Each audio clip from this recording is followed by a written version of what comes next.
Dr. Mel, and this is Dr. Mel's message. Today's interview is a little bit unique because it's not that often when you can pick up a novel, an historical novel, and find it captivating and interesting. So if you love historical novels, you're going to love this one by Rosalie Lauerman called The Lost Stories of the Great War. But before we begin, I want to show you the cover reveal trailer.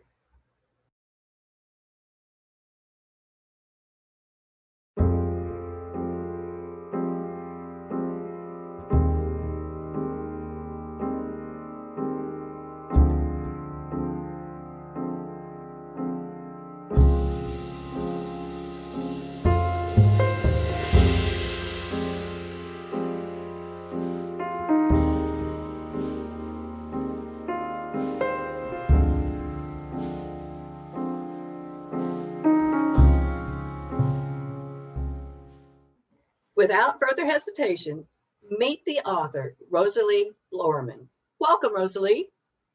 Hi, how are you? I am doing great. How are you? Just fine. Well, first of all, I want to thank you for coming on Dr. Mel's message. It's my pleasure. I love working with authors. So before we begin, tell us just a little bit about who you are. Who is Rosalie? Okay, I was born in 1941. We can all do the math on that. I'm going to turn 80 this year. Ancient. Wow, I wouldn't have taken you a day over mine. I was raised on a farm in southern Illinois and near a town named Mascoutah. It's 40 miles east of St. Louis, in that area. I went to Holy Childhood Catholic School for 8 years. Most of the classes in our school were 25 to 35 kids. Ours was 9. They think maybe because of the war years, people weren't wanting to have babies. I don't know. But anyway, you would think it'd be an easy job to teach a class of 9 kids, but we kept our teachers on their toes. 3 of us were called Jerry. Oh. 2 of us were named Anne. And that only left 4 kids with unique names. It was funny. All of us had sisters 2 grades up from us. So we were never surprised by anything. They kept us so prepared for school. It was great. Most of us were farm kids, and most of us probably learned to drive on a tractor before we ever drove a car. Oh, wow. I bet you I could sit here and talk to you about just the historical aspects of growing up in that age. But it kind of gives me a little bit better clue as to why you wrote Lost Stories of the Great War, because you probably can identify it from it, having, gone through some of those years that, we even my age has not. So right. let's talk a little bit about Lost Stories of the Great War. What exactly is this? It's a collection of stories that I chose to put in the book. True stories. All of them are true stories. I found them very unique and very interesting and should be told. People should know and remember these things. There were, for example, there was a unit of African American soldiers from Chicago. They were National Guardsmen, and they had fighting experience, and they were sent as a unit to France, and General Pershing didn't know what to do with them because the army was segregated and they weren't large enough to form their own unit, and he didn't have many other fighting units that he could put with them. Most of the other African Americans were doing more of stable work and that kind of thing, but not fighting in the front. So he loaned them to the French to include with one of their divisions, which they did. And so we have these African American Chicago guys taking orders from a French general who probably didn't speak much English, fighting alongside the French soldiers, and staying in the French people's homes. They actually stayed in homes at some points. They didn't all stay at a barrack somewhere. But for the most part, they came back with a really positive feeling of they had a positive experience. People respected them and treated them well and treated them like everyone else. And they thought when they came home that would happen, but it was not to be. It was, but it's a good story, and it was a story that they were used as shock troops, and the Germans were scared to death of them. In the book itself, how many stories are in it? 7. 7 different ones. Yes. And so this is, when we say historical, it's nonfiction then. It's not Oh, it's a fiction book. nonfiction. Yes, it's nonfiction. It's nonfiction book. Yes. And how did you come across finding these stories?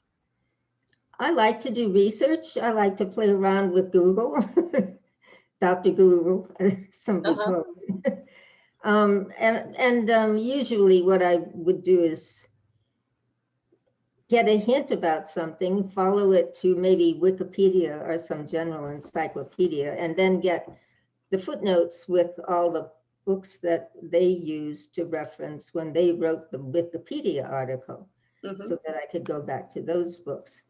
And I like to do that. I like to do research. I think it's my favorite part of writing, research. I understand that. I think all great writers do their research before they go to publication on anything, whether it's fiction or nonfiction. Out of the stories in here, which one is your favorite? I think the Hello Girls. It was the reason I started looking at World War I to begin with. It's such a great story. They were young. One of them was only 19, I think. And they volunteered to go to France. They got because they could work switchboards and because they could speak French. Pershing wanted a telephone system like he had in the US. He didn't want the French telephone system. So they started from scratch, and the linemen came and they did all the lines, and they stayed through the war too. But the girls were running the switchboards, and they connected the headquarters with the battlefield, which is something had never been done in real time like that before. And that helped, and they do feel that helped us win that war, or helped everyone. Yeah, how old were you during the Great War? Oh, I wasn't born. You weren't born. Okay, this No. is all right. Yeah, it's 100 years. Yeah, I was just making sure that the years we were there were 1918 and 1919. Okay, so yeah, the book cover itself is depicting a switchboard. Yes. Of that era. How'd you come across that cover image? Where did I see it first? I'm not sure, but I loved it the first time I saw it. I do know that. And I started, and that was my first story that I wrote for the book too, was the Hello Girls. So that's kind of why it's my favorite, I guess. Yeah, that makes a lot of sense. Yeah, but it's from a World War II poster. Yeah. What would you say was your greatest struggle with this as a writer? Well, my problem was not so much with the book, it was with my health. I was in the hospital a lot. I was just, and then I got this thing published about sometime like the day I got out. I don't know, it just, but I don't think I struggled with anything in the book necessarily. I struggled with my attitude and getting some of it done when it seemed almost impossible at times. But it got done. It got done. Now, not this one got done, obviously, but you have another book out there, correct? Yeah, so that was my first book. The Jockey Hollow book was my first book. Say that title again. Oh, it's Jockey Hollow. Jockey like a horseback rider. Mm-hmm. Hollow. And what is that book about? That's about the Revolutionary War. Yes. I was. And is it fiction or nonfiction? It's nonfiction. I'm only interested in writing nonfiction. Okay. You found I your niche. tried fiction and I don't do it very well. All right. So the second book that we're talking about, it's available on Amazon as well? Yes, it is. Both because I know the Lost Stories of the Great War is. So they're all on there. Now, having written 2 books at 80, okay, now that you're 80, do you have any regrets? No. No. No. What made you decide to start writing in the first place? We my husband and I both retired, and I was finding I had a lot of time on my hands, and we had just moved to Woodstock, Illinois. We didn't know very many people here, although we grew up in Southern Illinois. We didn't know many people in the Chicago area. I was looking for things to do, and I thought about, I've always thought maybe it'd be fun to write a book. And so I thought I would take some writing classes and see if I can do this. And so I did, and I had a few successes. I had a couple of things published by Highlights and Cricket Magazine, and I thought, okay, I'm going to try writing Jockey Hollow's story because it should be done. And I was homesick for New Jersey. So that's when I started writing it. And it was easy then because I didn't have the health issues and I just had to push through. But I think I spent about as much time researching the subject as I've spent researching how to self-publish. That seemed to be really tricky to me too. Yes, a lot of authors have found self-publishing to be tricky. And that's some of the obstacles I think that we've all had to overcome one way or the other, is to figure out, are we going to self-publish or go with a publishing company? What does Rosalie's, when she's writing habits include? What's your process? I like to put down everything I know about the subject, everything I've found that I'm interesting, and then start editing. I feel like, and I love to do the editing. I mean, it's like I had some raw material here, but I'm forming it into something that is a readable essay. It was that's how I work. Have you ever had writer's block? Well, when you're writing history, you know the ending. Right. True. So no, I haven't had writer's block, but I certainly have overload of facts, and little tidbits and things. And I think that's probably more like my style of life. I collect a lot of things and then sort out what I really didn't want after I have it. But that's what I do when I'm writing. I collect a lot of information and pick out what I think was the best. What are the best things to tell people and what things don't have to be included? Yeah. Like that. Well, do you have another book coming out soon besides these 2? I want to. I'm having a hard time finding time to get to it again.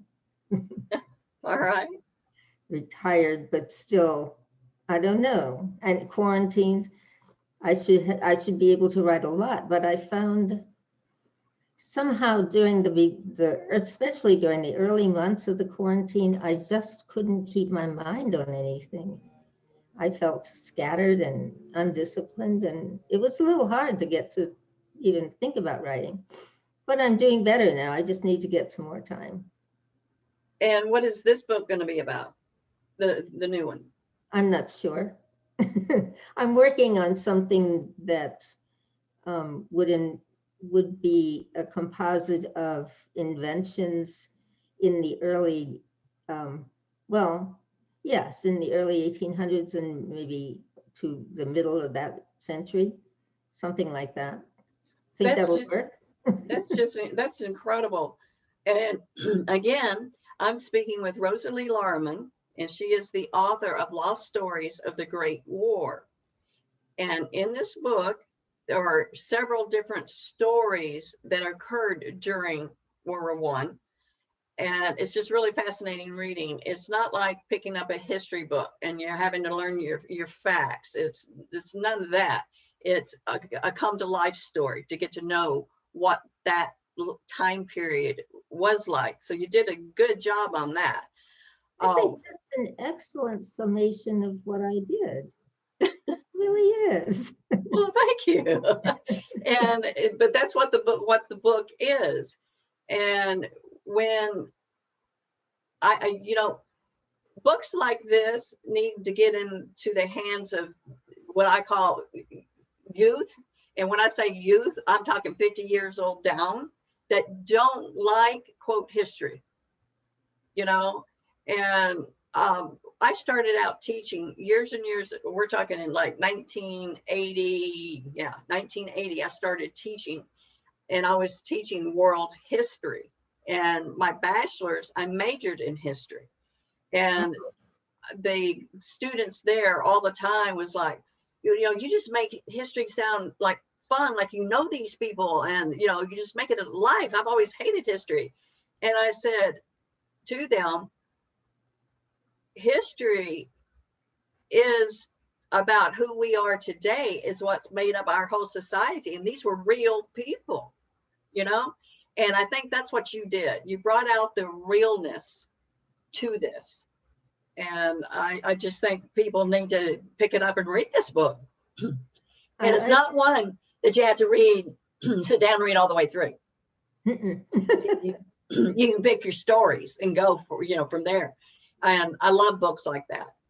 So thank you. It does make it easier to put it down when you have to fix dinner, right? Right. Because you can, or if you only have a little bit of time and you want to sit down and read something, you can sit down and read that one story and then do it. And then you go, oh, I wonder what story I get to read tonight, And that's why I was wondering if you had another book coming out, because I like those snippets of life that you're giving us.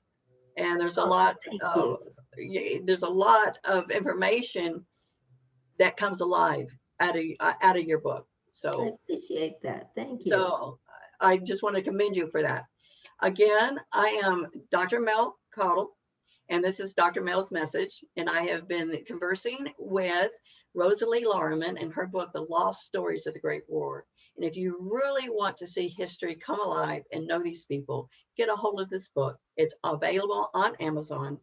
And other than that, one last advice, Rosalie, what would you have for new writers?